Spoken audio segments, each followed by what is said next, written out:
Welcome back to New Cammack. In the last session, Augustine was reunited with his shillelagh, which is an Irish variety of wooden club. But this one in particular is also Augustine's talisman, granting him bonuses to combat, as well as to any of his green path rolls or magic ritual rolls. The shillelagh was mailed to the chantry by his sire in what was the first contact with the outside world that our heroes have had since being abducted and brought to the city. The team also deposited the body of the gangrel Jeremiah Cotton, which was in torpor, as well as the items found in Death's Sanctum at the Tremere Chantry, and agreed with the regent Leslie Lane that the other vampires in the city should be made aware that a magical effect is preventing anyone from successfully drinking blood in the south side neighborhood of Shedtown. Also, Excavo expressed her intention to write an algorithm to search throughout the state for abandoned properties for sale that are spaced out in roughly the same pattern as the 5 locations of the occult ritual that took place in Shedtown, looking for a growing pattern of larger and larger pentagrams. Also, Augustine convinced the pirate real estate agent Paddy Buckmaster that he owes Augustine a favor. Paddy had requested that Augustine make the haunted house not haunted anymore so that it would no longer scare off potential buyers. Then Augustine sent Onion Jack to Paddy to complete this quest at the cost of his own life. Then Augustine successfully argued that Jack was acting as Augustine's designated agent, thus entitling him to any reward earned by Jack. Also, Prince Archibald met with Marcia, the manager of Club Wonderland, to reserve a table for his chess match with Famine on Saturday. In their discussion, he also learned that the club has had problems with fights between a roller derby team and a biker gang, both of which call themselves the Unholy Rollers and are in something of a trademark dispute. Also, Darby met once again with the humiliated college student Clark Manny, whom he beat up the previous night before Augustine placed a curse on him that made everyone in his life hate him for one day. We learned that in that day, Clark's entire life dramatically imploded, and he believes that it was the result of him trying to be an enlightened, socially conscious, nice guy, which he implied he will never be again. Finally, there was a question about the 3 invisibility potions that Augustine has and how he even knows that they're invisibility potions since they were not explained to him while everyone was in the magic shop. I said that there was a symbol on the canister, but I forgot that I actually drew it, and I can show you what that symbol is. Oh. The canister, the wooden canister containing the 3 glass potion vials has this symbol on it, and Augustine knows for certain that the dotted outline of the person means this grants invisibility. But like really loud vocals. I thought it meant that if you had ants crawling all over you, you could use echolocation. If you were shivering, you would sound louder. Side note, which might interest Prince Archibald, in New Cammack today is May Day, also known as International Workers' Day. Yeah! Just in time to unionize the bar. We can say he should get like a +1 advantage. I was going to say rallying the proletariat or something today. Oh, the proletariat. He will get a bonus on any relevance rolls, invoking the power of International Workers' Day. I'm trying to look at how many points I put in Marxism. Is that one?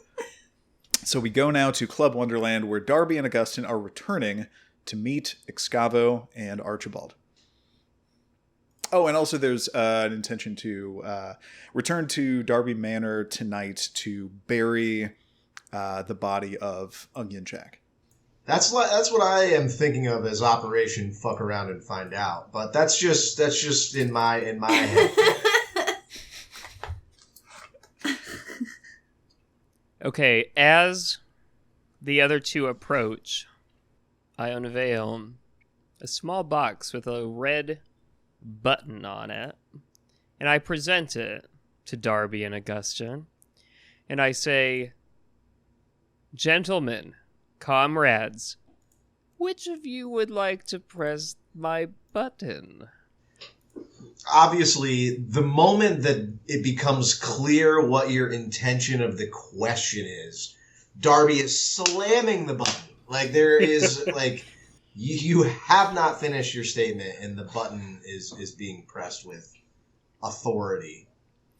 All right. In the 2 weeks we've spent in weird stasis since our last episode, I've set this up in Club Wonderland, but then basically lots of red balloons and streamers fall down from the ceiling, and the International starts playing over the loudspeakers in Club Wonderland. What starts playing? And I say, Happy May Day, everyone! The International. I'm unfamiliar with this. For our viewer. It's a song for the working class. We're not going to get copyright struck if we play it. Yeah, it belongs to everyone. It is a song by the people, for the people. Yeah.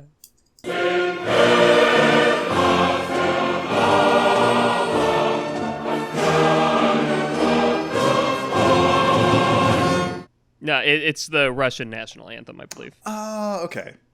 Or Yeah, it was okay. the Soviet national anthem. This is an unpopular That's take. that's the wrong Russian flag, Steve. The other Russia. The mother Russia. Let me just one more step of abstraction from Russia. That's Like a little similar safer. vibe, but like yeah, exactly. It's safer. Think less Vladimir Putin and more Vladimir Lenin. Ah, I'd like to think that Still Vlad, though. an still a armed Vladimir. Russian bear, if that's what Mama was, she wouldn't have gone down so easily in that fight with Darby. Give the bear a gun. So you hit the button, and right on cue, all of the balloons fall down, and the anthem of the Soviet Union starts playing, and Marcia is behind the bar going over some paperwork and just looks up and looks at all the balloons as if she's doing the math in her head of how much longer it's going to take to clean up the bar at the end of tonight. Especially since the floor is probably like gross with alcohol and now the stuff is sticking to the floor. Absolutely.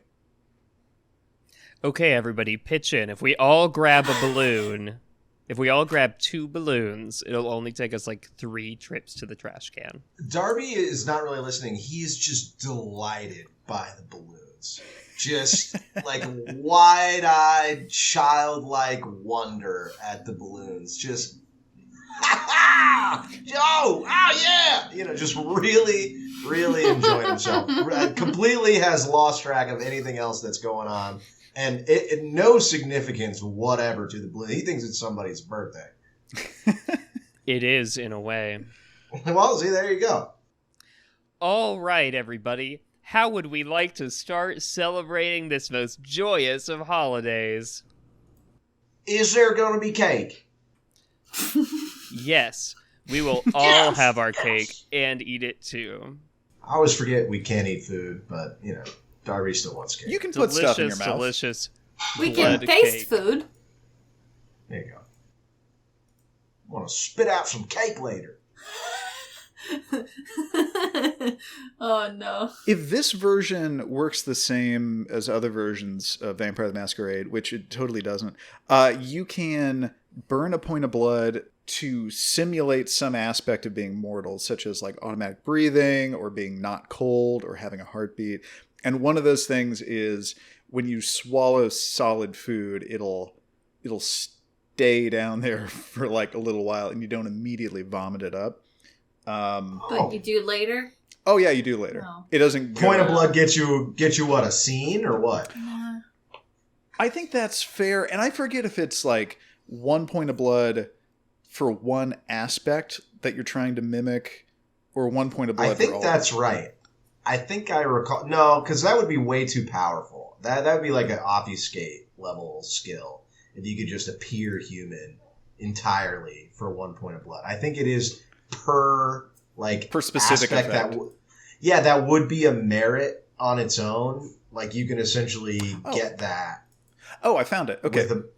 Sweet. In 20th anniversary, you spend a number of blood points equal to 8 minus your humanity to appear human for a scene. So. Oh shit! For a scene. That's way better. Yeah. So if you are already. So if your humanity is already 8 or above, you just appear human. I think that's a different thing from. It's definitely a different system. That's not how it used to be. Yeah. I would say though, if you want to swallow food and keep it down before, like, instead of immediately vomiting it up, I'll say, expending a blood point or a willpower point can pull that off. If that comes up.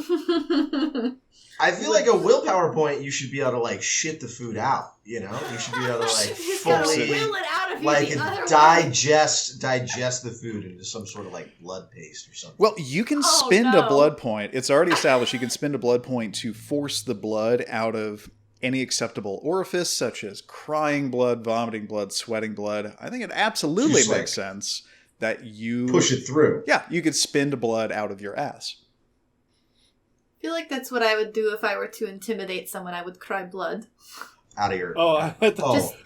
Yeah. Like regular crying. That was the first thing I thought of as well. Shitting blood to establish dominance. Like, I've never heard of it.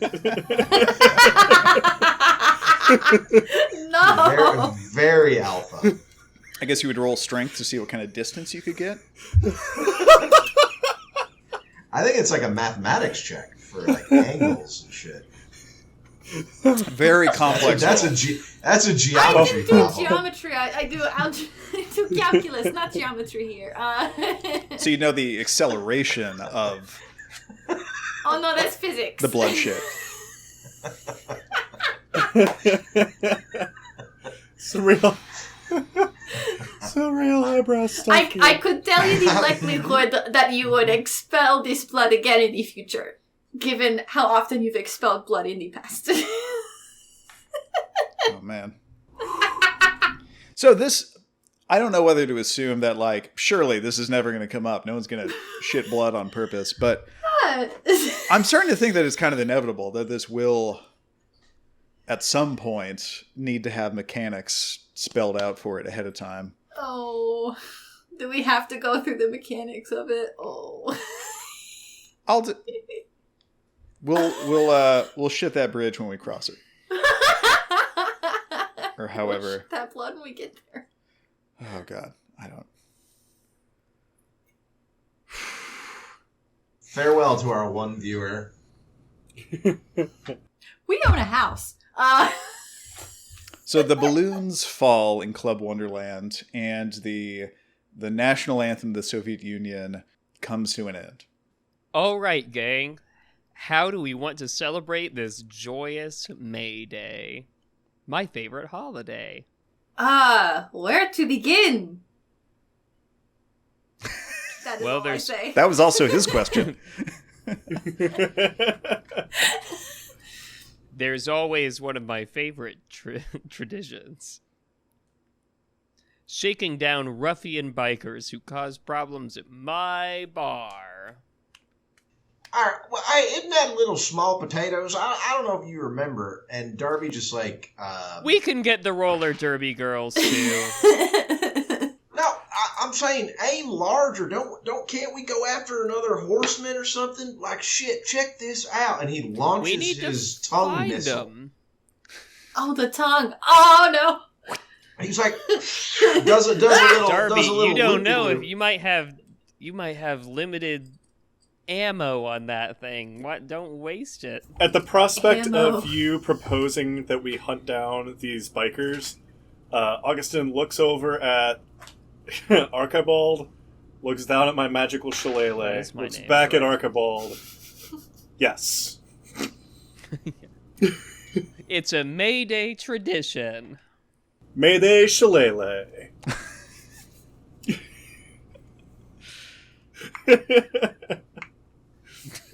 Darby just is like, wanting to go full blast and is afraid that we're just going to go. Of course, the more he thinks about it, he now realizes that Augustine just breaks the masquerade wherever we go at all times. So he really shouldn't be worried. Like, shit is obviously going to get way out of hand. So he's actually like, you see these emotions like play out. He's like, what? Wait a minute. Well, okay, yeah, okay, sure, yeah, okay. let's go. I want to get another horseman too, Darby, but we just don't know where to look. And until we have one come right into this, our lair on Saturday, I mean, we might as well just cause chaos. And like what happened the past couple of times, they'll probably come to us. Well, by Saturday, yes. Or we'll just happen, one of them or we'll just happen upon them, as if our entire world, our universe is guided by and compelled by a loving, intelligent designer. Loving, I mean, yes. you got half okay. of that right. Yeah. Loving or part, intelligent the loving or designer. Part, for sure, 100%. He's out of character. Augustine likes to make an masquerade out of the masquerade. Oh my god. This is just the wordplay episode. No story, no plot progression, just exploration of crass language. Say, Marcia, where do these unholy rollers like to hang out when they're not causing problems in our bar? She looks up from her paperwork. I have no fucking idea. I don't... Not here. She goes back to her paperwork. Do I know the names of any other staff members? I don't think any other staff members have been named, no. Names? You, other employee. Where did the Unholy Rollers hang out? Also, what is your name? Why are we going around shouting this? A guy who's clearing off a table and like stacking up glasses looks up at you and says, "Oh, me? Oh, yes. My name's Guy. Oh. What's the question? Sorry? You look like a guy. I am a do guy. you know where the Unholy Rollers like to hang out when they're not trashing our bar?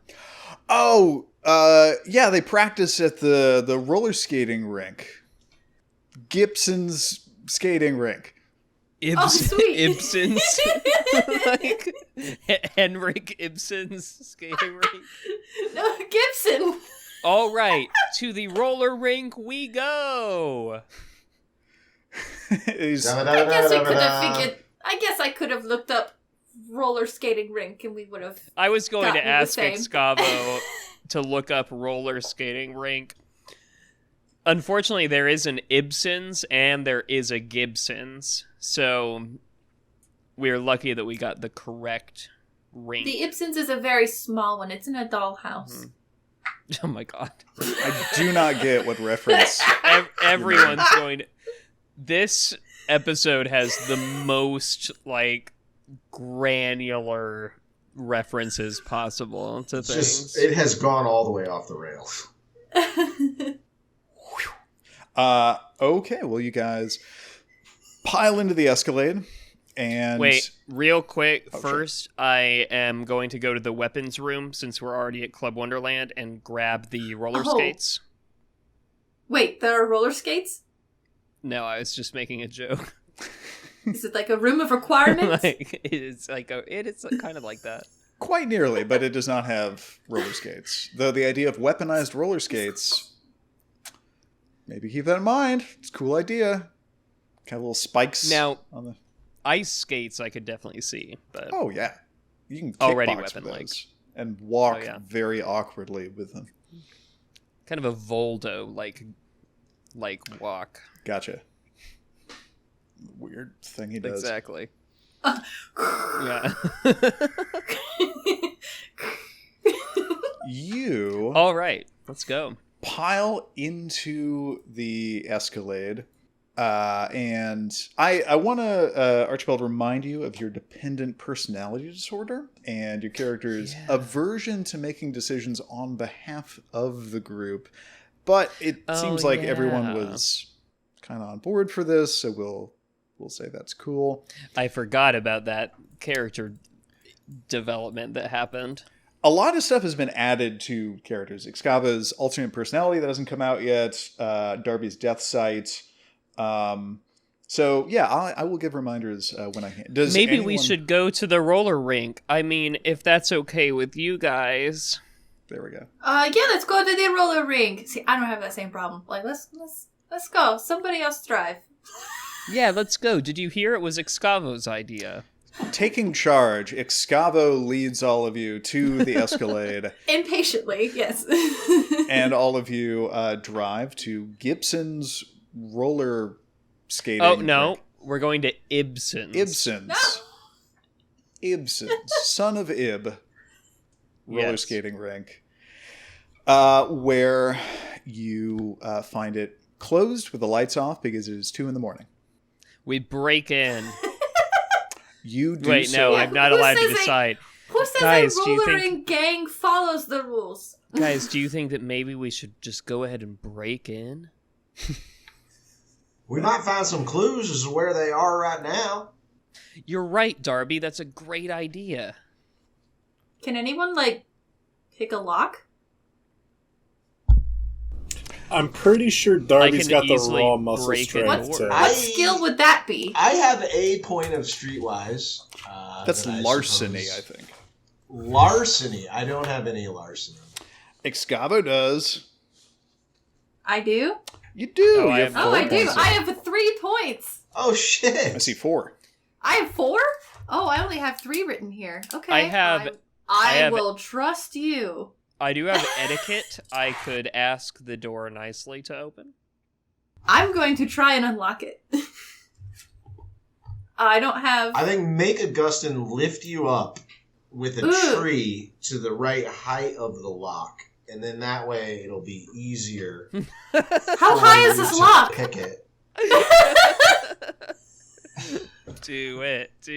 Excavo, when you are ready, give me a larceny plus dexterity roll. That's 7 dice to see if you can figure out a slick way to break in without causing any damage to the building.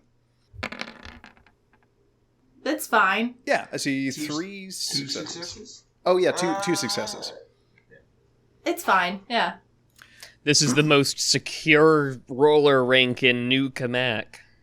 So front door is locked, deadbolted, but you find a door around back that has like a sliding lock that you can jimmy a little piece of metal into and open up, and the door opens up, and it seems like it's not alarmed at all. You look around for any kind of like contacts for a door alarm, and as far as you can tell, yeah, you got in safely. No alarm went off, and you listen with your auspex, and it doesn't sound like anyone's inside. J'ai le fait. I did it. So does everyone follow after her? Yeah, I think Yeah, I come on in. Can we team up to investigate? Oh, like Scooby-Doo style? Sure. Is there anything specific that you are looking for? I think we're looking for information that would lead us to the current whereabouts of these roller skating motherfuckers. Jeez. I look at like the walls for posters, anything that would suggest a rival roller gang. I've got 2, I guess anything that would indicate, a rival roller gang. So you look around. All this stuff is out and plain to see. It's you can see a little bit of light coming in through the windows from the streetlights. There's a big roller rink in the middle, and it's lined with very old and neglected looking arcade games, and there's a concession stand, and there's an area for skate rental, and there's a little DJ booth. And off in the corner, there's even a little miniature golf area. I am describing exactly my memory of Muncie's Gibson's skating rink. So just use that if you've ever been there and have a memory of it. Yep. You do see a poster that lists, it's a Unholy Rollers derby team, like a list of their upcoming matches. And you see that there's only one match remaining for the team, and it's happening in a week. It's happening right there in this location, and it's against their arch rivals named the Kentucky Derbies. And they're a team based out of Louisville, and this is the regionals. There we go. Or no, it would be if it crosses state lines, it would be the Midwest Derby Championship, which is being hosted in New Cammack, between the Unholy Rollers and the Kentucky Derbies. You continue investigating, and you find that there is behind the manager's counter, there is a clipboard with information about when the place is reserved for private use. And between now and the match coming up, the Unholy Rollers have it reserved for 2 nights. This is, what day of the week is this? This has just become Friday. This is early Friday morning right now. I thought it became Thursday. And they have it on... is the chess match tomorrow? Yeah, last time we said it's after midnight on Thursday. Yeah, I wrote it down wrong. It is... Thursday was session 35 and 36 after Death was killed. And then you slept. Now it's last session and this session have been on Friday, May 1st. On Tuesday and Thursday of next week, the Unholy Rollers will be practicing privately at this place. Say, Excavo, I think I see a computer over there, too. You want to work your magic? Sure. And meanwhile, I have an idea of my own. To understand our enemy, we'll have to enter the mind of the skaters. I say, already lacing up my skates. Is there access to the music on this computer? Darby starts looking at you like you're gonna do like some Professor X shit. Oh my god. Yeah, the DJ booth is pretty straightforward. You see a big red power button for the PA system, and it's hooked up to... Oh, a big button. Yeah, and it's hooked up to... We press the big red button, and suddenly from the ceiling Woo! come a bunch of red balloons and streamers. The Internationale starts playing. They had things prepared for tomorrow's May Day celebration. Close. You see lights come on, you see a disco ball start to rotate, and you hear a very loud pop from all the speakers at once. The kind that makes sound engineers... very upset. Yeah, very, very upset. Even in fantasy, it's uncomfortable to think about. Please give me an intelligence plus computer roll, please. That'll be 8 dice for you. At least one. Yeah, I see one success. At least one. So you tinker around on the computer, and you figure out, just based on doing some detective work, the clipboard that has information about, just handwritten information about who has the place reserved at what time. You compare it to other paperwork, you see that what the handwriting matches to, you figure out who specifically wrote that down, you figure out what their last shift was, you see that the phone number that they are using is one of those Google Voice numbers where the phone call is like coming in through the computer. The computer has a log of calls. There was only one call received on the day that that person had that shift, and you now have the phone number of whoever called in to reserve practice time for the Unholy Rollers. You know, we could do the thing. We could, call them. Wait, do we have their addresses?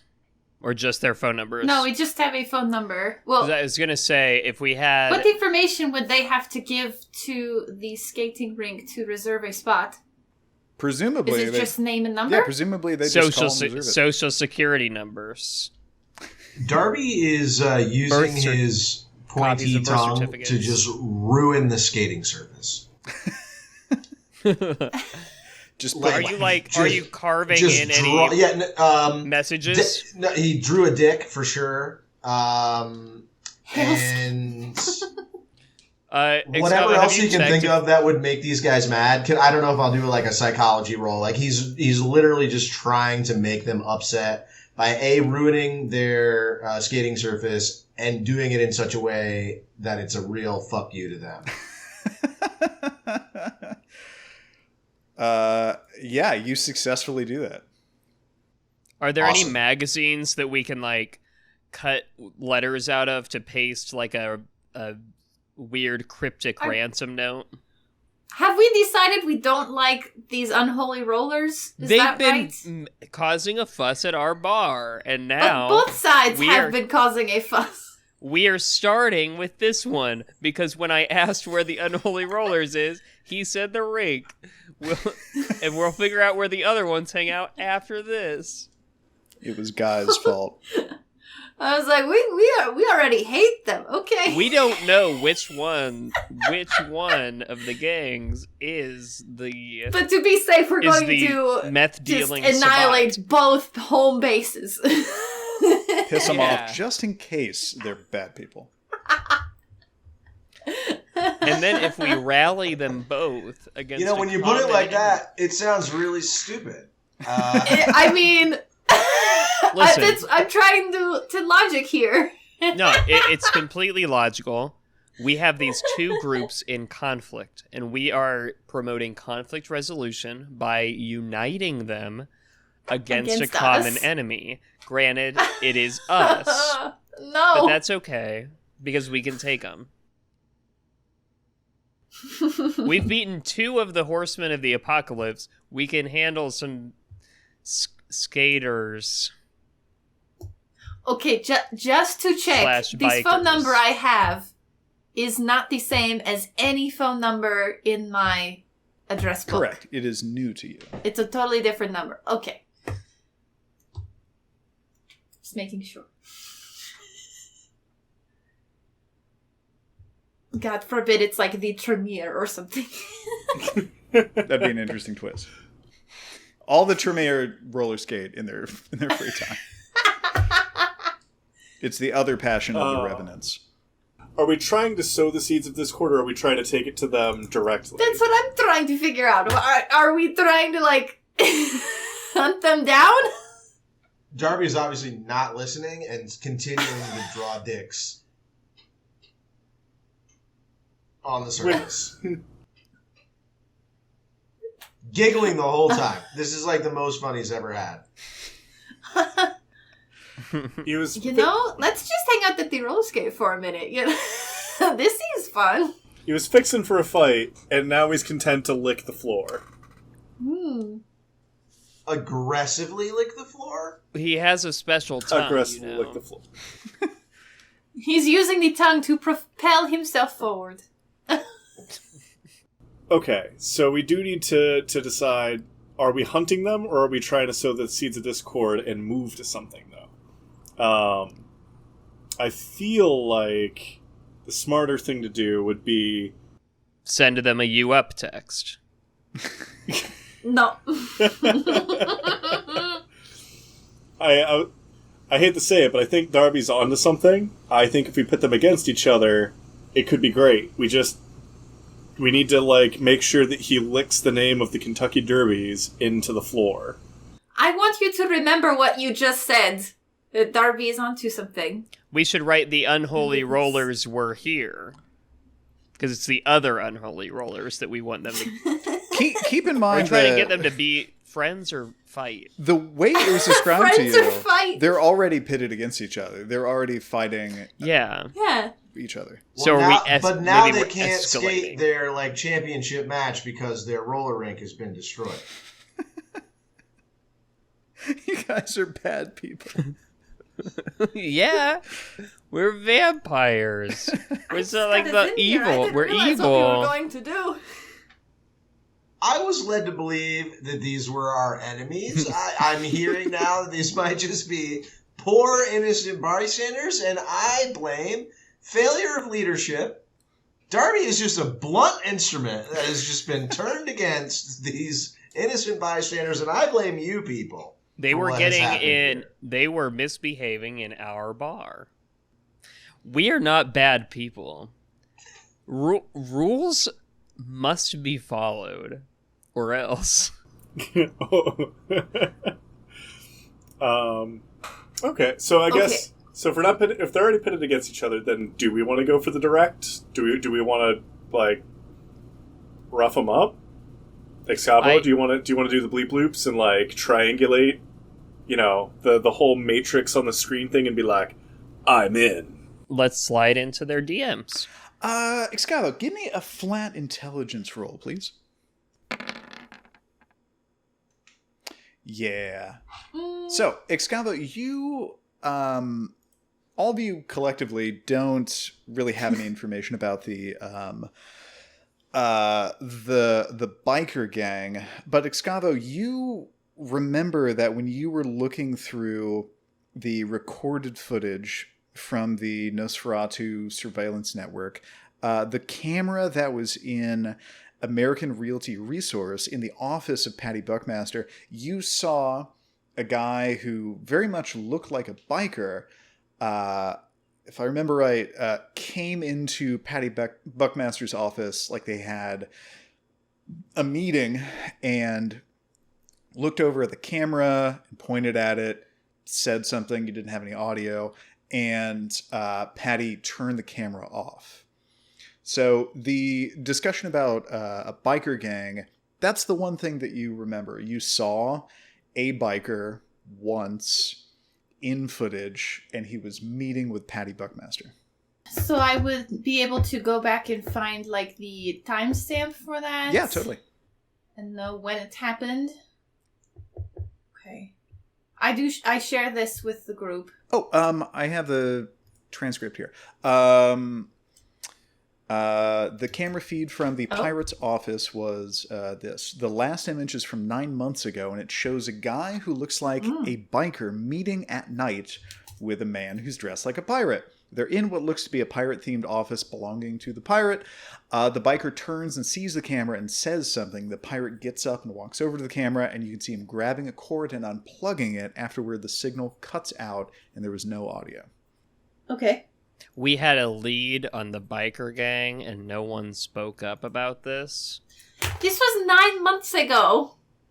I'm not sure how relevant this is right now. It was quite a long time ago that this footage was recorded.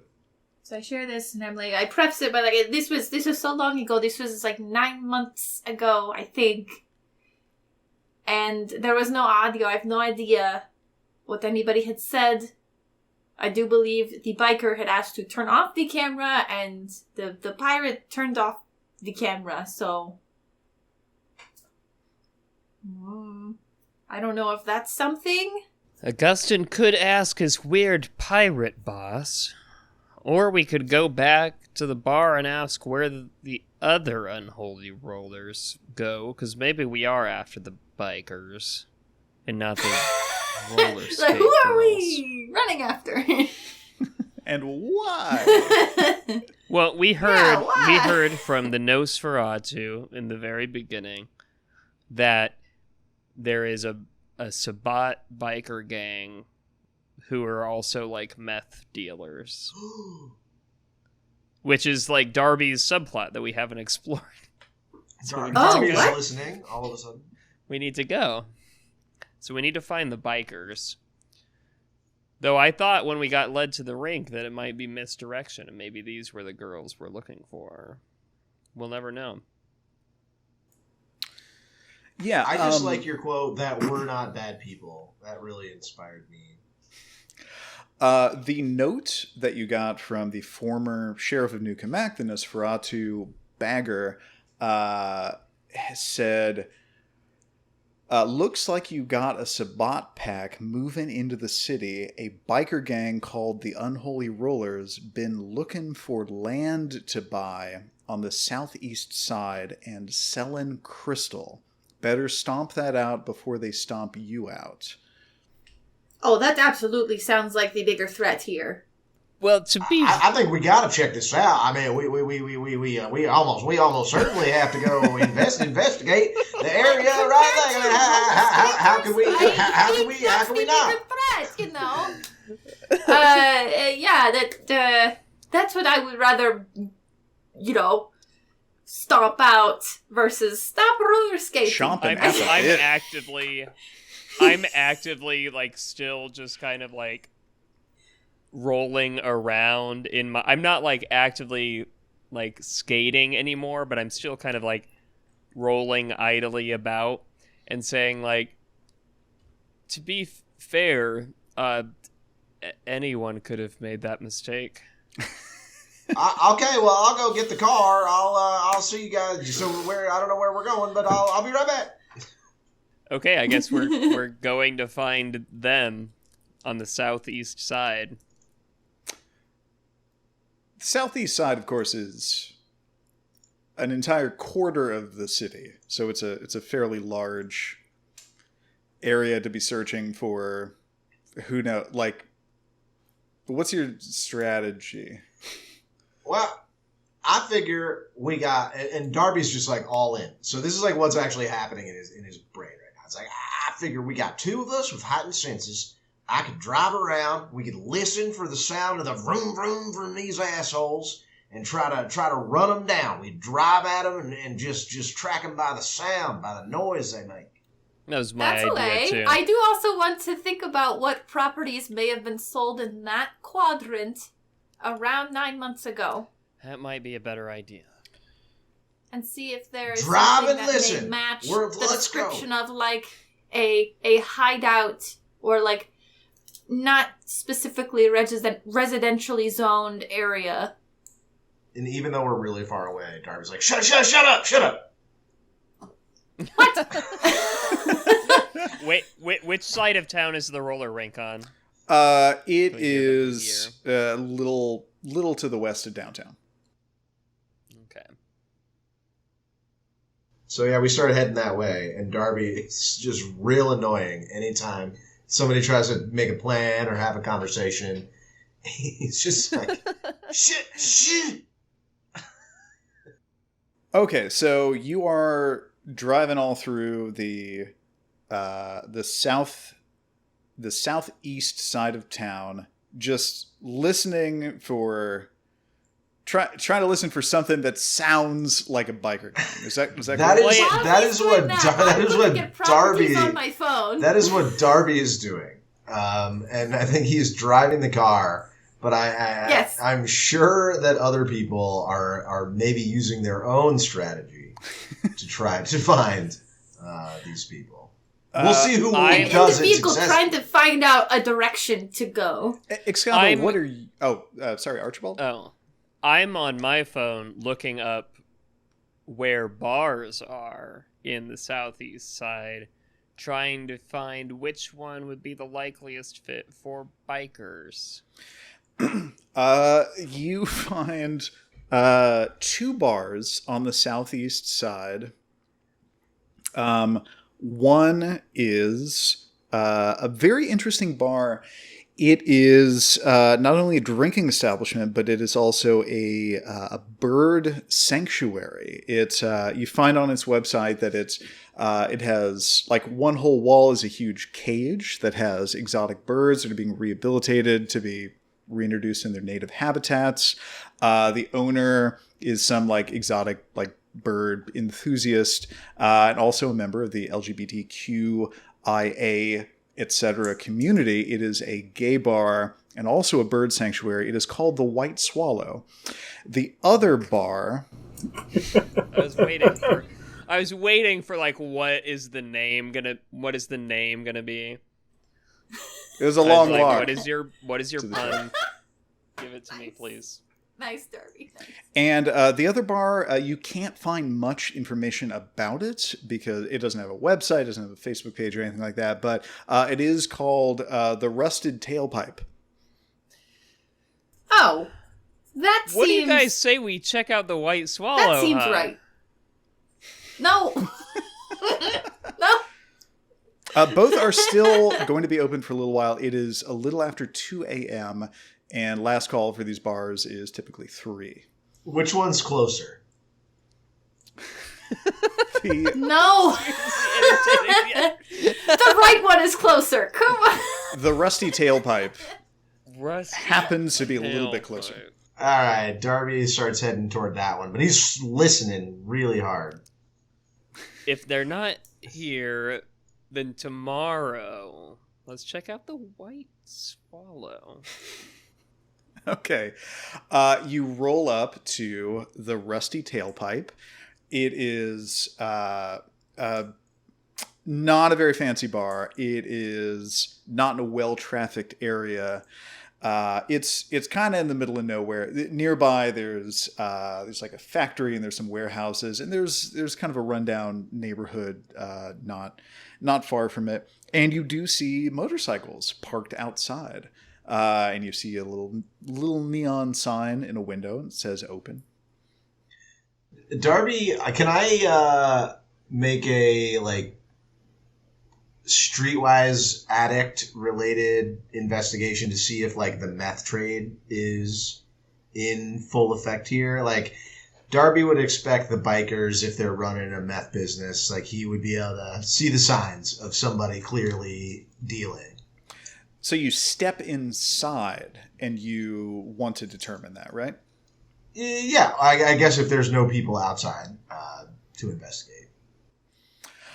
I'm not sure that that's something that you could just eyeball. But you do go inside and you do see a handful of people there who look like their bodies have probably been subjected to the ravages of a drug addiction of some type. There's some people who look like they're not doing all that well. Scabby, shaky, fidgety, that sort of thing. You can't clock them specifically as being addicted to meth, but like you look around the bar and like, yeah, there are a handful of people who look like candidates for that. Yeah, Darby looks for the friendliest one, and it's just like, hey, you know where I could pick up? Oh, that happens to be the bartender. A middle-aged woman looks at you and is like, huh? And Darby is like really taken aback about how old and gross she looks. She's like, oh man, are you sure the service industry is a good fit? Damn, lady. Shit. Anyway, look, I'm trying to get tweaked, man. I'm trying to fucking go. I'm trying to find some gear, some shit. Some gear. What you want to drink, huh? Darby just like stares at her for a little bit. Like, are you already dead? Like, are you? What is wrong with you? Damn. And I think maybe he tries one more time and he's just like, meth. I want to buy meth. I am not inside with this person. I am in the car. And I think the music cuts out, right? and I'm just like,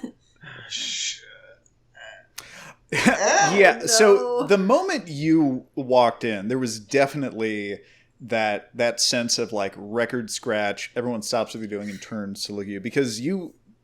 We did also pull up in an Escalade. You pulled up in an Escalade, and reminder, you look essentially like David Attenborough. You look like... yeah. Oh, you should be at the Darby bird anymore. preserve at the other bar. You look like a... Are you sure you don't want the white swallow, fella? So you see people like looking up at you, and like everybody's like giving you a good look, but none of it seems quite unfriendly. There's no one, like trying to like give you the vibes that like you're not welcome here or anything like that. But everyone is definitely like, oh, we don't know these people. So the bartender now hears your request very clearly and takes a big step back from you and looks over and goes, Brain Bucket, come here, this guy. Bucket. And a guy who apparently is named Brain Bucket, who is sitting down with a big mug of beer, stands up and like eyeballs you and really slowly kind of lumbers over to you and puts a hand on your shoulder and says, hey friend, what you need? So yeah, I think Darby asked for an appropriate single dose of meth, whatever that is, an 8-ball, a rock of meth. I'm not sure what people are buying out there, like just you 2 grams of crystal. Grams? Is it in metric? No, yeah, I'm just saying. Drugs are usually in metric. Yeah. Well, just say 1 meth, please. Yeah, so Darby orders a meth, but I as soon as the guy gets it out, Darby tries to dominate him, to just give it. So the guy, so you request it, and the guy looks around and says, hey brother, hit the head. And he walks away and he starts walking to the restroom and he goes into the men's restroom. Yeah, Darby follows him. So you go in and he's pulling some little bags out of his pocket and he pulls out one serving of meth. So I just, perhaps unwisely, Googled, how much does a serving of meth cost? And you're on a list now. Yeah, should have gone incognito mode. What are you on DuckDuckGo or Brave or no? Just logged in. You're just out there.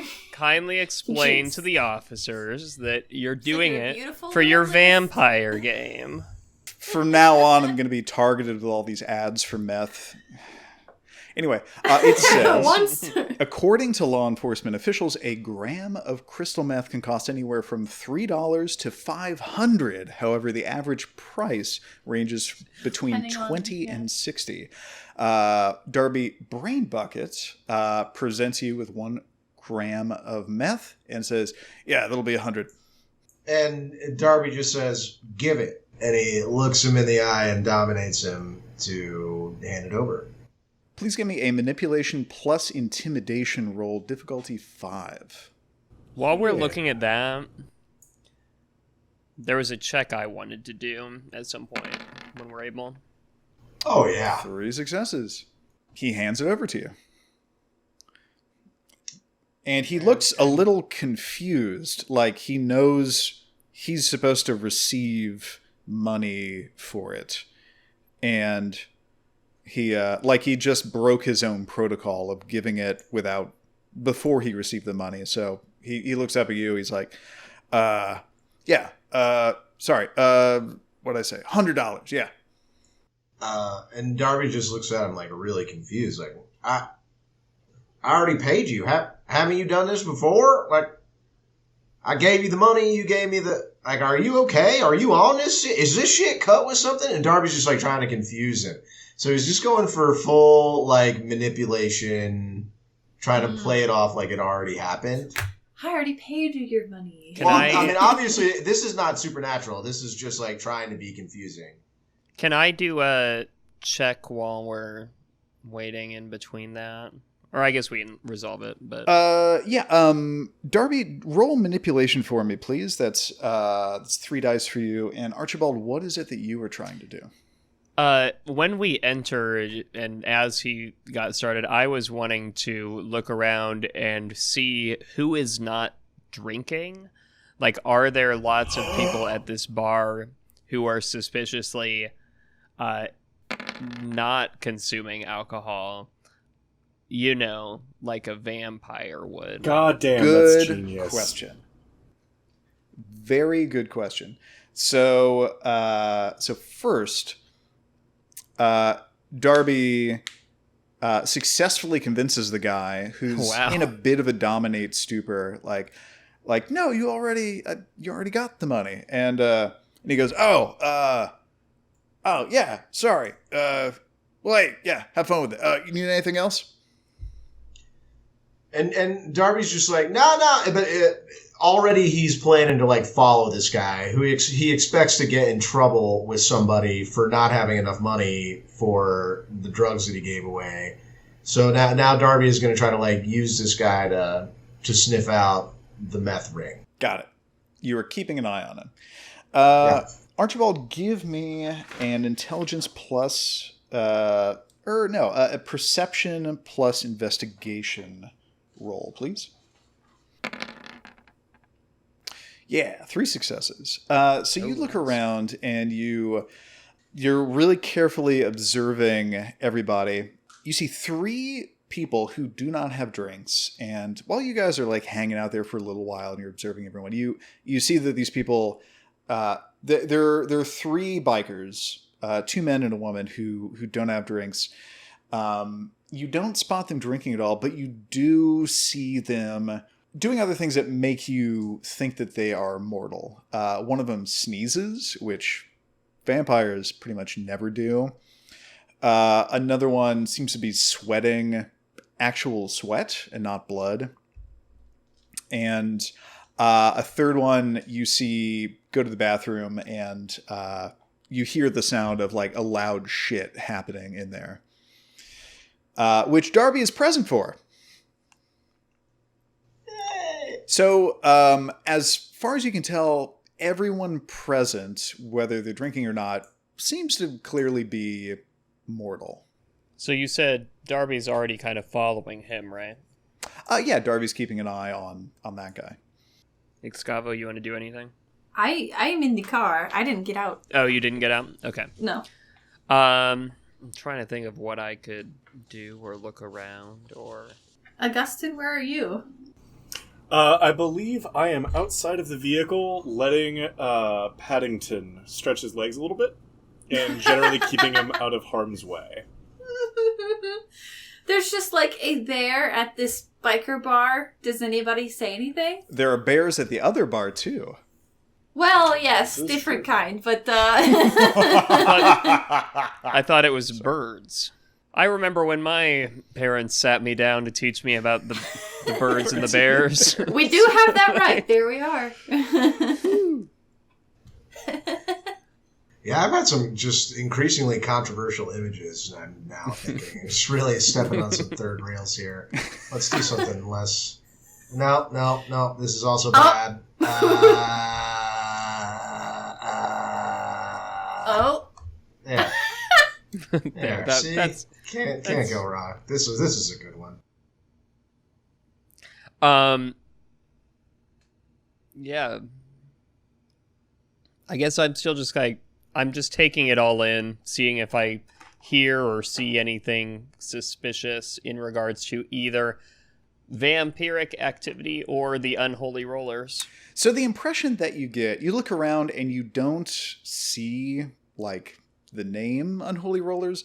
This is clearly like a biker bar, and some of the people are members of motorcycle clubs, and a lot of them are wearing the regalia that you would expect, like vests with patches and things like that. You don't spot Unholy Rollers like on any of the patches. You see a bar that is full of mostly rowdy dudes. It feels very stereotypical biker bar. You guys very much stand out as outsiders, but you're not getting any. They're not being confrontational or anything. Like, no one's picking a fight with you, but like everyone has their eye on you.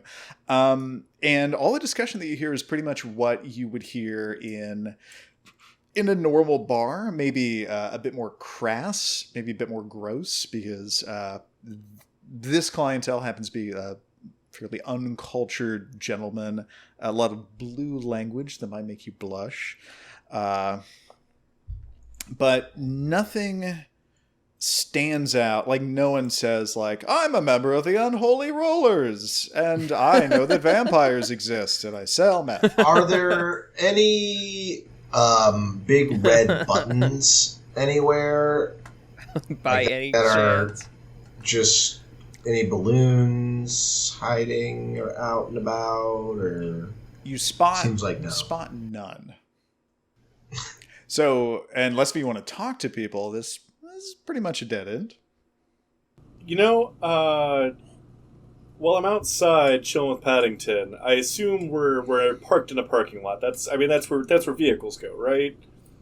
Do I see any? Do I see the motorcycles? Yeah, a ton of motorcycles. Do I see any paraphernalia that would suggest any of the allegiances of any of the motorcyclists on the motorcycles? You don't see anything that indicates Unholy Rollers on the motorcycles. Oh, I see where you're going with this. What about in the motorcycle? God, I'm kidding. Not that either. Are there parking spots labeled reserved for the Unholy Rollers? You look around and you don't... I see what you guys are going for. Just visually scanning the place, you don't see anything that clearly indicates anything about a biker gang called the Unholy Rollers. Okay, So Darby watches the guy for a while, and since he doesn't learn anything useful, he starts trying to obviously sell the meth to other people, like in front of the guy. So that's my current strategy of trying to escalate the conflict. I'm trying to encroach on his territory in a way that might, make the situation more revelatory. And so, yeah. That's one word for what you're trying to do. And then the situation got revelatory. So are you pretending like you don't see him, or are you like making eye contact? Are you like, hey, watch this? I think it's like halfway in between, like he's just like badly hiding it from him in such a way, and so like frantically looking back at him to make sure he isn't looking. So just being really obvious about it, but also just loudly asking people if they need meth, because I have some. Okay. so right in front of Brain Buckets. Seems like a good guy to mess with. Who, by the way, is distinguished by he's wearing a motorcycle helmet. No one else is actively wearing a helmet at the time. He's already protected. Right in front of it, you're calling out to ask anyone if they would like to buy some crystal methamphetamine. And he's like waving it around. He's like, meth! I got meth! Who needs? It's like a vendor at a baseball game. And you get an immediate reaction from everybody. People look up, and they see you, and they collect their drinks, and they stand up, and they don't make eye contact, and people are shuffling away, and they're just like, I know what's going on here, fuck that, and they start walking to the other end of the bar, but Brain Bucket sits right where he was, not moving an inch, and looks at you, just incredulous, and goes, Yeah? "What are you doing?" This is my turf now, son. Oh my god, no! He's like, I can't tell if you're a cop Dexter, tell him it's a bad idea. or just an idiot. He when he says the word cop, Darby spits at his feet. How fucking dare you? I ain't no pig. He looks down at his own boots and the loogie on them. And just keep in mind, David Attenborough. Just a full David Attenborough.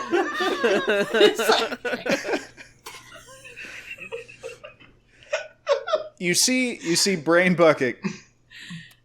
He doesn't move, but he clenches a fist. He looks down at the blood loogie. It would be blood on his boot. And he looks confused. And he looks back up at you. And he says, "Are you okay? Is there something going on with you? Because you just spit blood on my boot." On my boot. You understand me? Yeah, I think I do. And I think you're going to be spitting some blood on my boot the way this is going. He reaches back and he pulls a handkerchief out of his back pocket and he tosses it on the table between the two of you. He says, "You got one chance to make it out of here alive. You clean off that boot. We're square. I understand everybody has a bad day. Everybody fucks up. Maybe today's that day for you.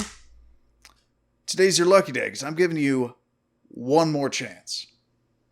And Darby goes very still, very deliberate in all of his motion, and he stares the guy in the eye, and he bends down slowly, and he picks up the handkerchief, and he looks at the guy's other shoe, and he spits on that one, and then he takes the handkerchief, still just eye contact the whole time, very deliberately, very slowly, and he tucks it into his butt crack. I'm out. And this is all...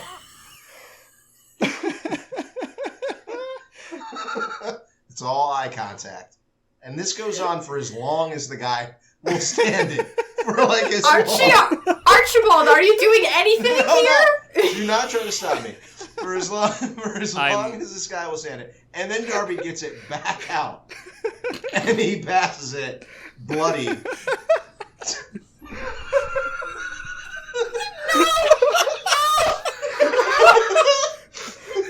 I need to protect myself. Excavo, to answer your question, yes, I am doing something.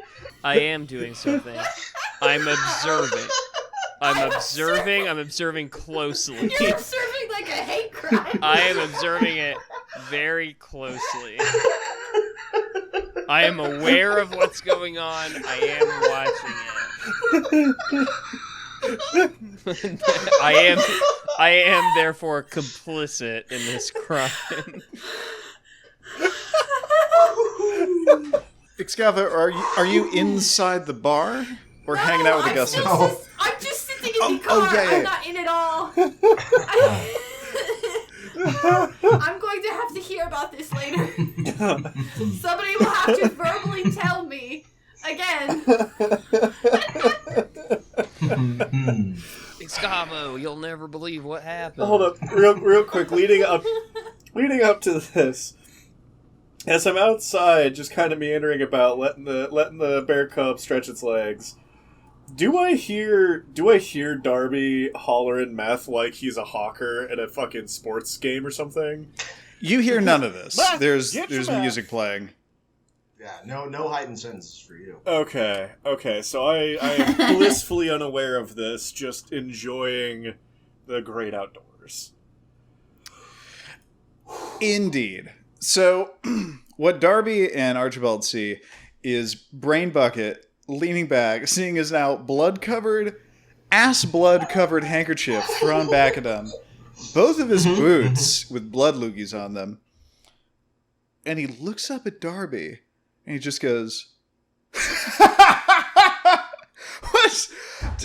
all right, did Zed put you up to this? Is this one of the tests? He told me there would be tests. Is this what's going on? This is like a test? Am I supposed to beat your ass, or am I supposed to keep my cool? I don't know how this works.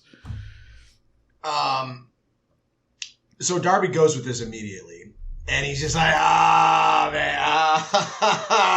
we thought we'd put one by on you, but And what was the guy's name? Zed that he said? Zed, yes. Yeah, so he says it right back to him. He's like, oh, Zed said I'd get to, we dusted up, man. He thought you were going to fight, defending this territory. And you did the right thing. I mean, yeah. And you see him, like, he pulls a sawed-off shotgun that he was holding under the table. Like, he pulls it back and, like, sticks it back in his pants. Like, yeah, I mean, oh, my God, your brains are going to go all over this. Well, I was going to drag you into the bathroom because that's usually where, I mean, it's easier to clean up. I wasn't going to be, like, mean to the establishment or anything. But, yeah, I was going to fucking kill you. But this is so weird. Like an old guy coming in and like being real obvious, and like you don't seem like a cop. And this is fucking whatever is going on with the blood coming out of your mouth and ass. Like you should get that checked out. But like, wow. So this is one of the tests. Well, this is the first one, but it's not the only one that I come bringing. Right on.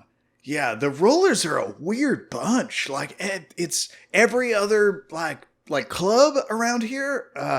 Like, yeah, you want to be in it. Like, you just hang out with them for a little while, and then, they know you're cool. They know you're not a cop, and then, like, yeah, you're in it. You could wear the vest and everything.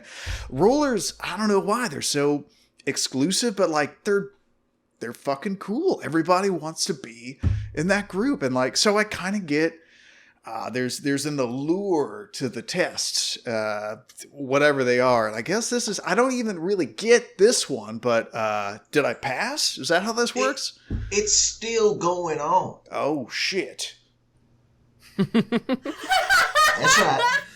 That's right. Now, I'll tell you what, there's 2 more phases to it, and I'm not allowed to tell you what they are. Of course, yeah. But what I need you to do is try to figure it out. And remember, the person that you need to make happy at the end of this is not me. It's Zed. Zed, right? Zed, of course. I'm just a messenger here trying to evaluate your performance. And I'm glad you didn't make a mess back there, literally and figuratively. But the jury's still out on this one. So... I think you got to choose the next couple of things you say and do very carefully. Well, hey, buddy, I'm ready. Oh, what's your name, by the way? And Darby just he pauses a moment as if he's about to think of a fake name and just like gives up on it. And he says, "Oh, Darby," and he shakes his hand. Darby, right on. And he shakes your hand too. He's like, "Oh, you are cold. Are you okay?" Like, there's a lot of blood coming out of you when you're cold, and, Well, let me tell you what part of my role is in the organization. And he takes the meth and just, like, crumples it up in his hands and eats it. I don't get it. Also, I've never seen anyone do that. Do you have to burn a blood point to keep it down? Yeah. He's burning a blood point. He's making a show of it. And he's just like, so what have you been cutting this with? Just a little bit. Let's talk out back. As soon as he says, like, Darby, like, incredibly serious expression, and he's like, I need to talk to you around back. And then Darby just walks outside and doesn't wait toward the car.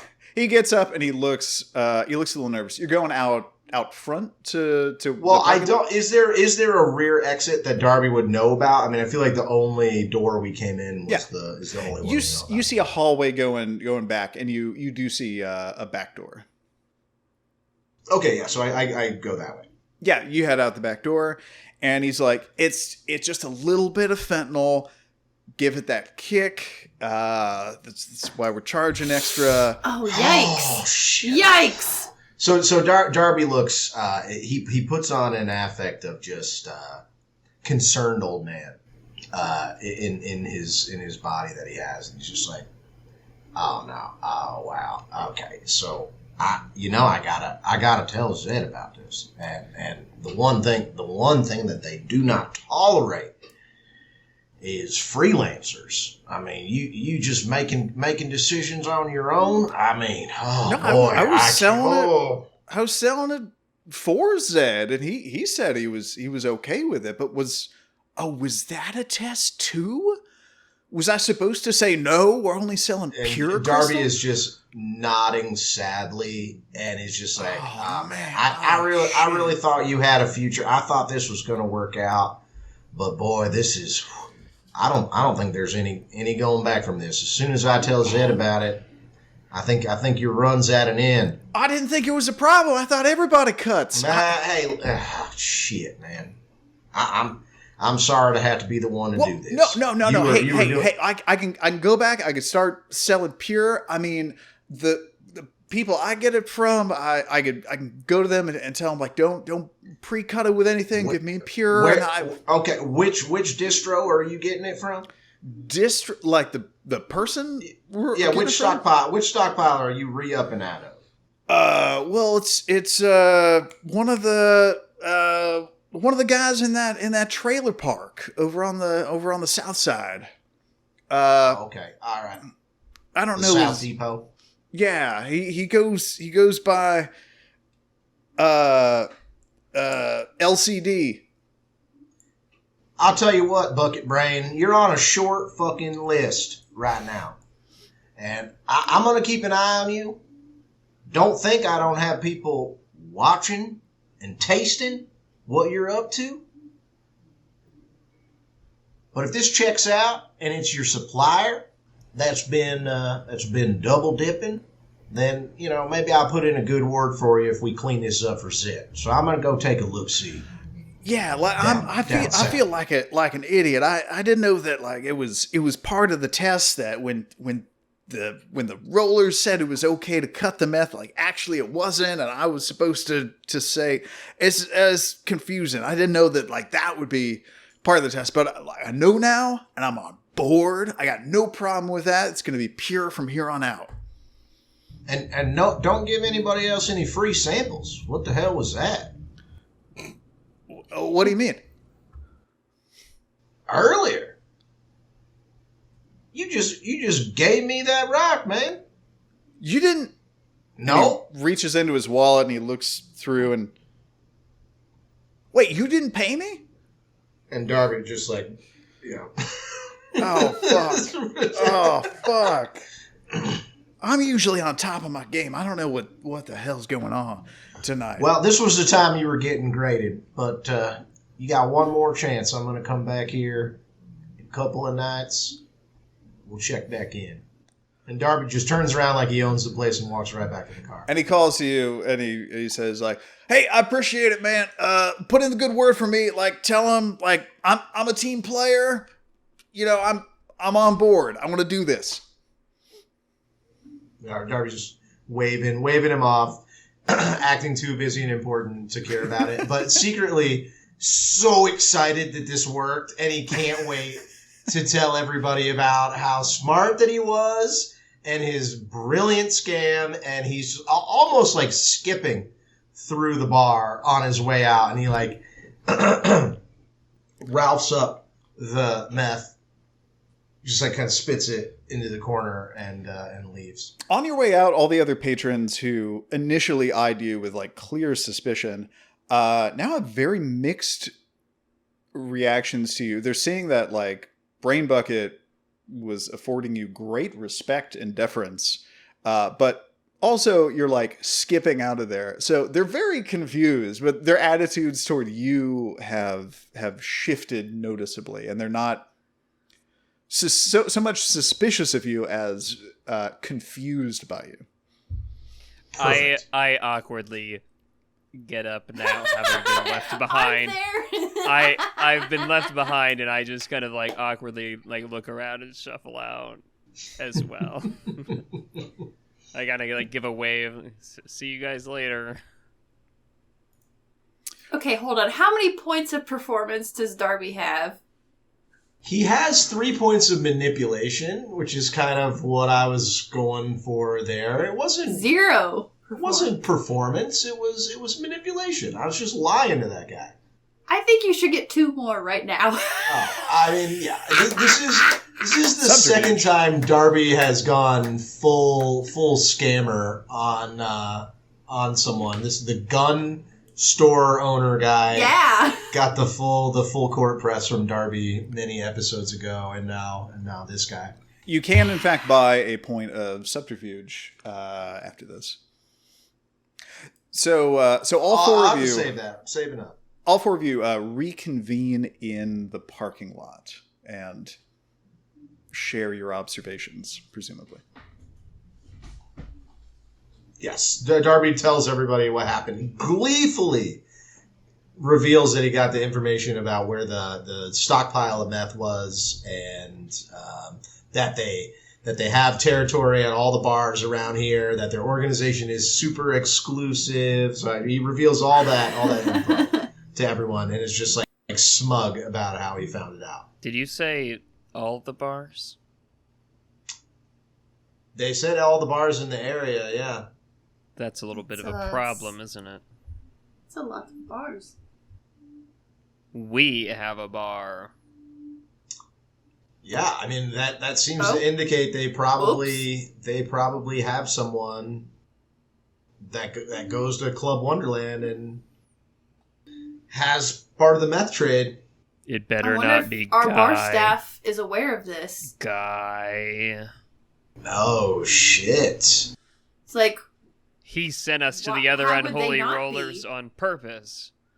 Guy might be a guy after all. Okay, Graham, we've come to the executive decision. We must execute Guy. Awesome. his name's actually Guy. Well, so I round everybody up and I like hightail it down to the trailer park. So we Oh yeah, we straight want south. to get out of there. And my plan that I'm explaining to them as we're driving is like, y'all ever seen Cops? I wanna just Ooh. bust in and raid this place, just shock and awe. I would not press your luck here. Should we maybe do like a little bit of reconnaissance first this time? Yes. Yeah, sure. Yeah, Then again, yeah, Excavo. we'll see how it goes. Excavo. Now, do we? He's kind There of is on an a. issue here. He's kind of on a streak right now, though, Excavo. There is a streak going, but there is kind of an issue with us rolling up to a trailer park in a big fancy car. I mean, doesn't that raise a flag to us? You make a good point. I could use the sledgehammer to put some like dents in it and stuff. Well, no. Hey, no. Let's say, hey. I think what we can do is just, keep our eyes peeled for a car that looks a little more on brand, and we just borrow it for a while. Why don't we just go Ooh. back to the mansion and get the Aston Martin? Because that is a cheap car. Exactly. That is cheap. Archibald's common sense tells him that you could also just park a distance away from the trailer park and walk into it. We don't want to just drive right in. We could park away. The common sense granted to me by our loving, intelligent designer has informed me that we could simply park a distance away. This is true. All right, so I park half a mile away. We walk the rest of the distance, armed to the teeth. Yeah, I assume you guys are always carrying all of your weapons, unless otherwise stated, and you look Yeah, just like any very strange role-playing game. Yeah. yeah, video game rules where you just have like 9 guns behind your back. You could just Hammer space. Hammer space, exactly. So you find the one trailer park that's in the area, which is kind of in the outskirts of southeastern New Cammack, and it's just more southeast. Yeah, it's a fairly large trailer park. There are about 50 trailers, and at this point, it is like 3 in the morning or maybe a little later, and it's pretty quiet. There aren't a lot of people out. You see a couple of people like drinking and smoking on a porch, but you're walking around and it seems like everyone's pretty much asleep. Is there anything in particular that you are looking for? I am looking for evidence of a stash house. So typically that would include more external cameras. Mm-hmm. And Darby, I presume, has been to these types of places before. Yeah, so like more security than you would think. Maybe like an extra door with a, slidey-do in the like a window to see people approaching. Some reinforcement, and the first place you would look at is the place that had people on the porch, because usually there's guards. Yeah, the people on the porch, the door is wide open. It's a screen door. It seems like a very unsecured trailer. But if you want to look around for other trailers that match that description, you can I give do. me. You can give me a perception plus investigation roll, and everyone who's participating can actually make that roll to all help. Perception and investigation? Yes. What's the difficulty? Standard difficulty? Standard difficulty. Not my best. It's 2 successes. 2 for Excavo. 1 for me. 1 for Darby. 1 for Augustine. That is 2 successes for Archibald. So all of you collectively sweep the trailer park, and you do in fact find one trailer that seems to be secured more visibly than any of the other trailers. It's set off of the trailer park a little bit more. It's not like there are roads that go through the trailer park and all the trailers are kind of lined up. This one is oddly kind of set back away from the other trailers, and you do spot a cheap security camera mounted above the door. You see that there are bars on the windows. You see a heavy door that also has bars on it. And out front, there is a pit bull on a chain, fast asleep. Okay. Okay, I say that we set up a Paddington v. Pitbull scenario. Oh, boy. What?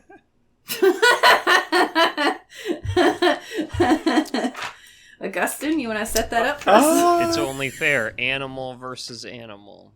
I feel like Paddington has grown a tiny itty bitty bit since we've... And a baby bear has still got to be bigger than a pitbull, right?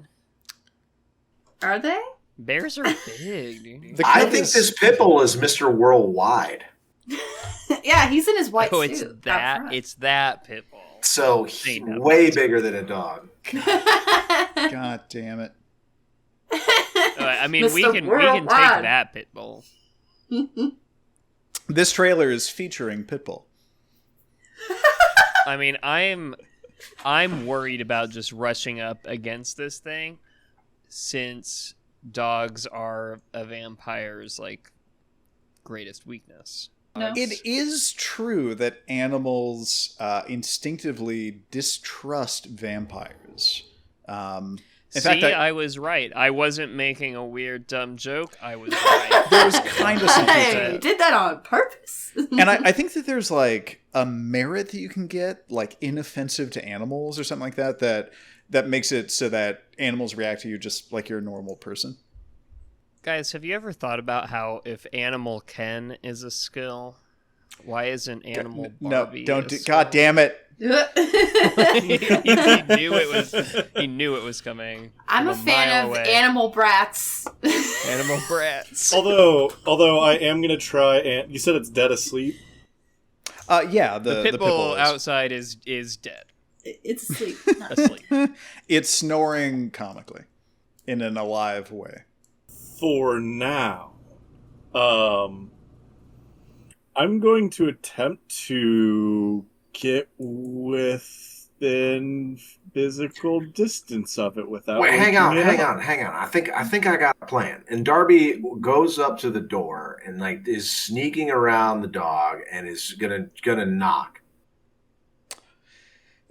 Definitely going to need a stealth roll to Ah. determine whether or not you wake the dog up. That is, I mean, Then- dogs have I great have- hearing. Oh I no. have a lot of dots in stealth. it'll be dexterity plus stealth. So you get a roll 4 dice, and you have 1 success. So you are creeping up, and the incidental music in the background matches your creeping. It goes dun dun dun dun dun dun dun dun dun dun dun. And you're going up the steps to the door, and first step good, second step good, third step creaks loudly, and the dog shifts into sleep and kind of like lifts its head and looks around and like sniffs the air, doesn't look in your direction, and then lays its head back down, and you get up to the door. And what do you do once you were there? Well, obviously, we politely knock to see if anyone's home. Well, Darby looks at the dog and I think like lets the dog settle back all the way into sleep, and then gently raps upon the door. Oh, I did not think that's what we were going to do. Okay. Oh no, that was my plan all We along. just be like, hey, To knock on the door. Yeah, Yeah, we yeah, we went absolutely. through all the trouble sneaking past. Yeah, good. Yeah. Hilarious. Good. And everyone else is- said that this is what I was going really to do. good. And everyone else is hanging back at a distance and watching this? Pretending not to know me, I imagine. Yes. Yes. Okay.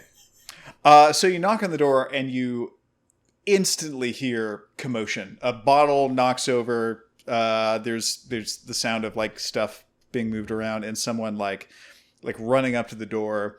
You hear the dramatic sound of a shotgun being cocked, and then you don't hear anything at all. Someone clearly has come up to the door, and you hear them breathing heavily, but they don't say anything.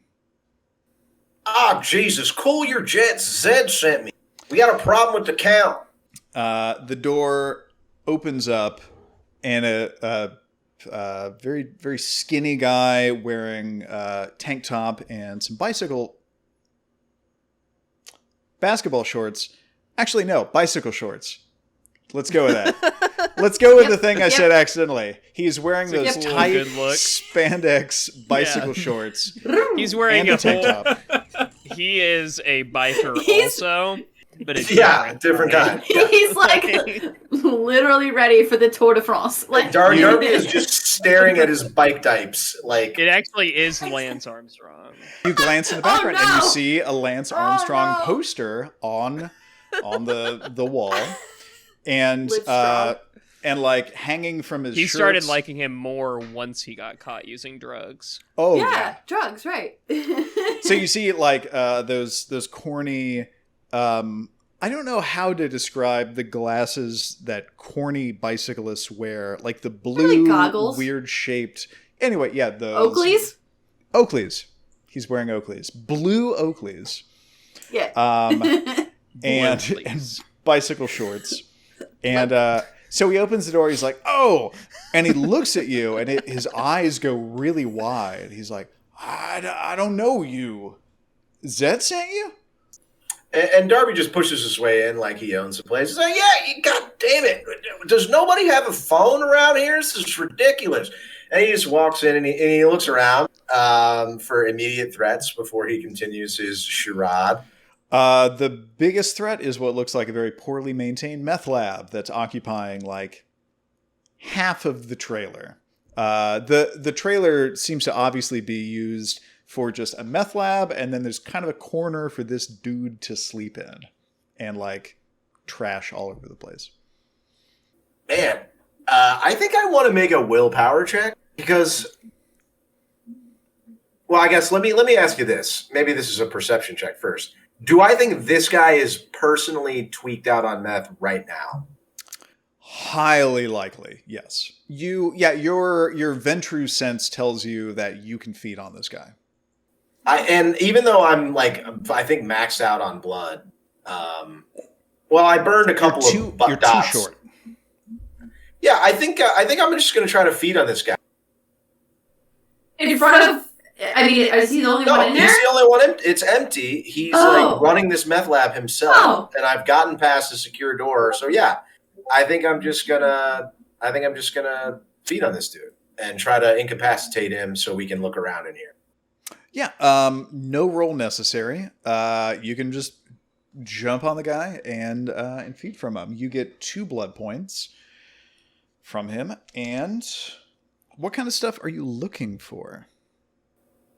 I think we're just trying to figure out as much as operation to learn like locations that they have. This one seems like if this is a distribution center for the meth, like we might be able to follow other people. I don't know. Darby's trying to do some police work, getting up on the wire. You look around and you see that this is a place where obviously meth is created and packaged and stored to some degree. You find like a few dozen grams of meth all packaged separately. This is obviously where it is prepared and where it's distributed from. But other than that, you don't see like paperwork for anything. You don't find anything else that's really actionable. However, you do get distracted by, in the distance, you're hearing very loud vehicle sounds, like repetitive vehicle, like revving engines over and over. In the distance, it sounds like it's maybe a quarter mile away or less. Like how a motorcycle would be. Darby burns for celerity. He lives his life a quarter mile at a time. He takes all of the meth. He gathers up their entire stockpile of drugs and breaks the most expensive looking equipment that he can see for the manufacture of meth. Like just trashes this lab as quickly as he can, takes all of the valuable shit that he can carry, and just runs for the car. Okay. As you do that, the guy who is in there is groggy from being fed on, and he seems to like be looking vaguely in your direction and kind of sees what you're doing and weakly pleads like, "Hey, I don't think you should be doing that. I think that's bad," and kind of passes out. So you run with all this meth to the car. Is that right? Mm-hmm. That's right. And I'm just like, I gotta go, and Whoa! and I'm driving very fast. Yeah, so much. And then I'm just like, it's just driving away. And I think I'm, until I get an obvious indication that we are being followed by bikers, I'm taking a relatively direct route back to Darby Manor. But if facts change, then I'll change my plan. Are you trying to drive fast right now?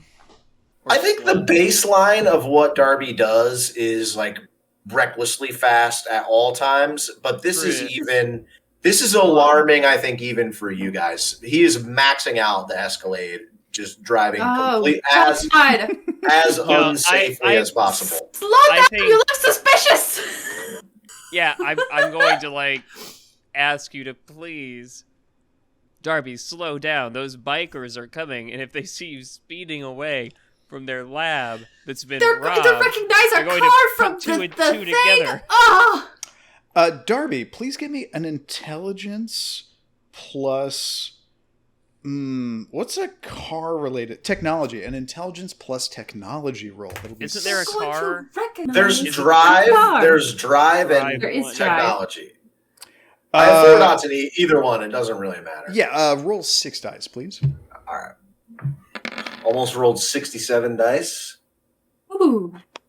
I think that 10 counts for 2, depending on what we're doing here. I have a specialization in drive and tech. The technology specialization is in machines. You're listening to these sounds in the distance, and they're not motorcycle sounds. They're the sounds of car engines being revved, if that makes any difference to you. No, I mean, I'm still fleeing with all of these guys. I am convinced by the prince and my general willingness to listen to what he tells me to do. And I am driving like a relatively normal person. I'm going like 10 over. Your intention is to go all the way to Darby Manor? Yep. All right. As you do that, you are not followed. You continue with your heightened senses hearing the sound of seems to be some sort of vehicular commotion in some specific area near to the trailer park. And you can almost pick up what sounds kind of like people, like people yelling. But you make it all the way back to Darby Manor, not followed by anybody. And since you were driving at a slow, reasonable speed, you're absolutely sure that there's no one trying to catch up with you or anything like that. Once you get there, there is a package on the porch addressed to Excavo. Yes! Yes! You've got mail. Excavo's excited. And it is from the company that Excavo ordered 100 hidden wireless cameras from. Nice. So yeah, she's got moves. Yes! We've all been receiving special gifts lately. Geared up for the end game now. Excavo got cameras. Augustine got a shillelagh. Darby got so much meth. So much. So much. But apparently it's been cut with fentanyl, so... Just a little bit. Just a dust. You know what? Of fentanyl. He might have 24 grams, but there's only 1 gram that I love in my life.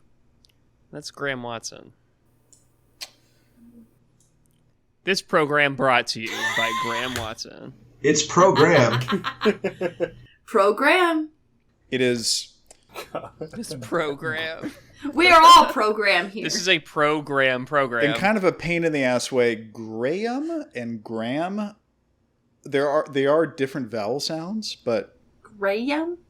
Graham? Graham. It is the color Graham. gray, and then versus Graham, which is the metric unit. Graham.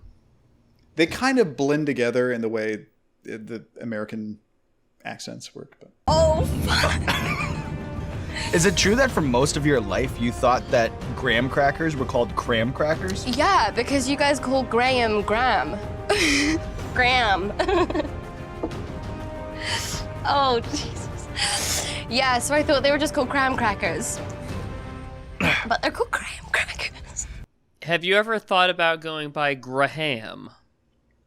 That is what my German teacher called me. The H is pronounced very explicitly Graham. in like Love that. Eastern Europe. Graham. It was Graham is what she called me. Graham. I love that. So, you all return to Darby Manor. Archibald gets a text message from Jasper Boggs asking if the burial of his brother is still on for tonight. And perhaps this is a good stopping point. I think so. I think so too.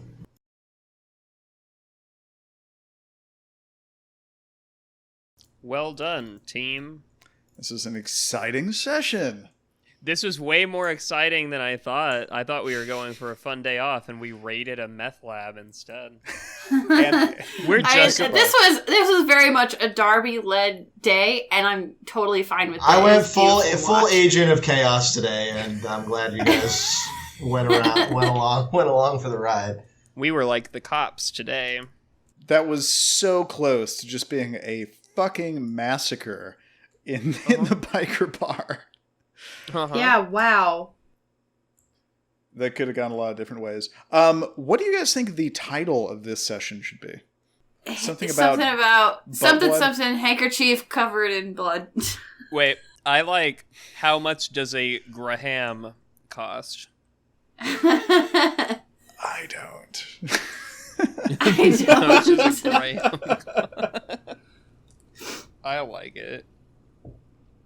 There's probably some quote that stands out. And then I spit on his other boot. Yeah. Yes. The tissue was the issue. I like how we talked about that very philosophically at the beginning. I thought it would take us a few episodes to get to it. But man, if we didn't, well, literally Talked about pull what? it out. Using blood as out of your butt. Yeah. Bloody orifices. Oh boy. Yeah. Maybe Bloody Orifices is good. Good title for it. Grabs your attention. Blood coming out of there wherever. Saved by the bloody orifices. If I had to pick a favorite title so far, Mystifying Butt Pain, a quote from Steve is pretty good. Though I think That was about the nuclear wedgie, like the surprising nuclear wedgie. Oh, man. Now You're the Smart One is pretty good. The Back Door of Death as a reference to Death's butthole, which was violated by Gustin. I think my favorite, though, is And with Strange Eons, Even Death May Die, a.k.a. Dumpster Orgy. Which was the episode where you diablerized death, and also Augustine and I think Archibald staged a weird, like, people passed out around the dumpster. Just the greatest hits of us feeding. Cool. All right. Well, experience points to spend. Archibald. I think I'm going to keep saving. Okay, you have 14 at the moment. Oh, dang. Nice. I'm just going to, like, spend them all at one point. Can you Next get session, 'cause I'll be another jump? Like a double jump? A double That would jump. be funny if all my points just went to more jumping. Just only jumping. You can now jump 36 feet in the air. Gustin, you have 21 points. I think you were going to take a look at the other thaumaturgical paths that are available to you. Also, so you would learn those from the Tremere, and you have the option to learn them in a real, like, rapid fire way that would be slightly injurious to your brain. Also, you can spontaneously manifest new green path powers that have been, like, suggested, like homebrewed green path powers.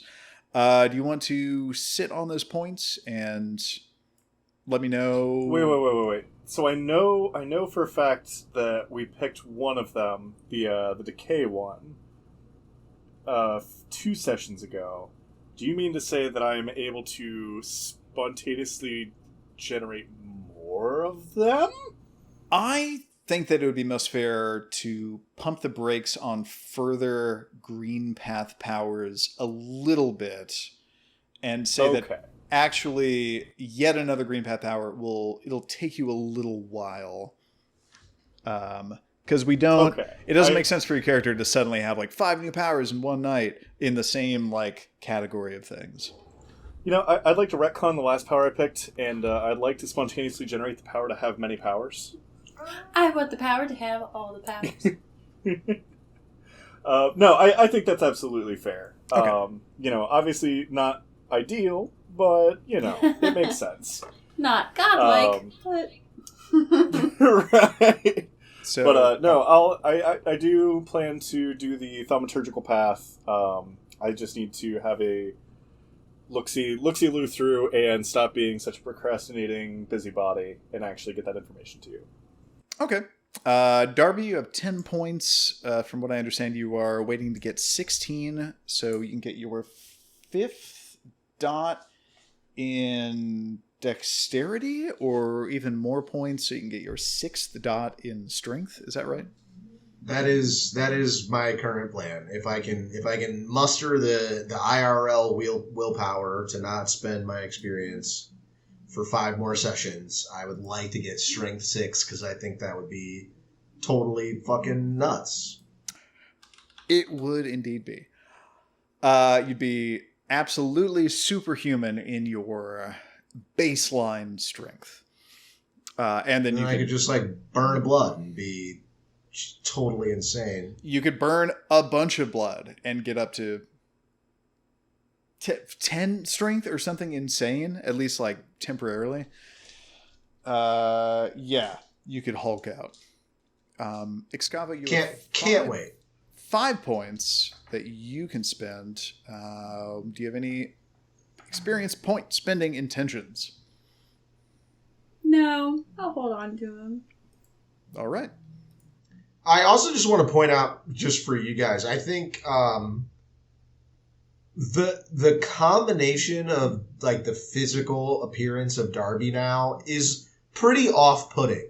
Like I think he's got like he's wearing his workers' coveralls that were for like a thinner, taller person, and so he's like stuffed into him like a sausage, just an old man's body. Wearing ill-fitting clothes. Like I only have 1 dot in appearance, and so so just for your guys' role play benefit, Darby is not a good-looking fellow. It's probably like a liability if at any point you guys are trying to like blend in or look normal, or not just like look offensive to people, because Darby I think is like upsettingly ugly and dirty. I suppose Darby now looks like he might be the father of any of the other characters. Yeah. I'm just imagining the cockroach alien from Men in Black that's like sugar water. Vincent D'Onofrio in perhaps his greatest role. I don't know, like man. Steve Buscemi. Kingpin, he did a I'm joking, of course. Superb.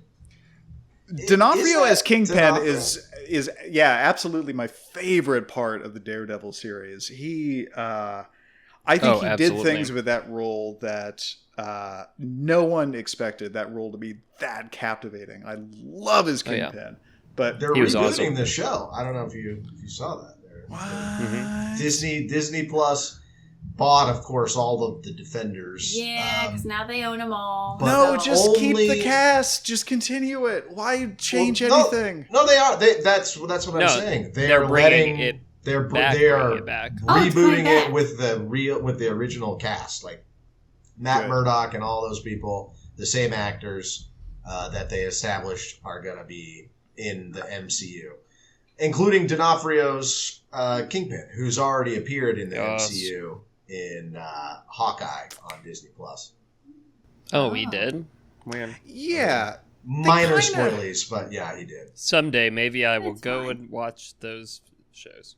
Most of them are not There are good. so many. Loki is the best one, I think, followed by WandaVision, and I liked then- WandaVision. I did watch that one. I love I WandaVision. That one's good. thought Loki was pretty good, even compared to WandaVision. And then here, I haven't watched the Moon Knight one, but I thought Hawkeye was pretty entertaining. Like, you get like some A-list actors and some very impressive set pieces, action sequences later in the series, in particular. So I would recommend that one. And then like A Million Spaces and Falcon and the Winter Soldier, like down here, is the worst one.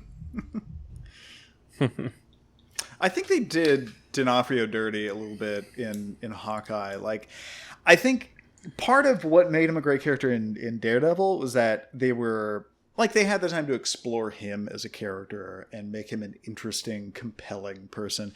And in Hawkeye, obviously that wasn't his role in the story. He was just like the bad guy who hopped in and like was in an action scene and stuff. Like, he didn't get to... I got the feeling they kind of changed it on the fly. Like that they maybe had bigger plans for him and weren't able to take advantage of it the way that they wanted to. Like, I got the sense that like he had a B plot that got cut out. And did they imply that he got killed off screen? Like someone shot him? No, he did get shot, but they definitely did the thing where's his body? Yeah, if someone dies off screen, in 0% of the time are they actually dead. Yeah. Yeah. Okay, I gotta great sesh. get going. Till next time. Bye, folks. Peace out, girls. See you guys. Cricket. Love you guys.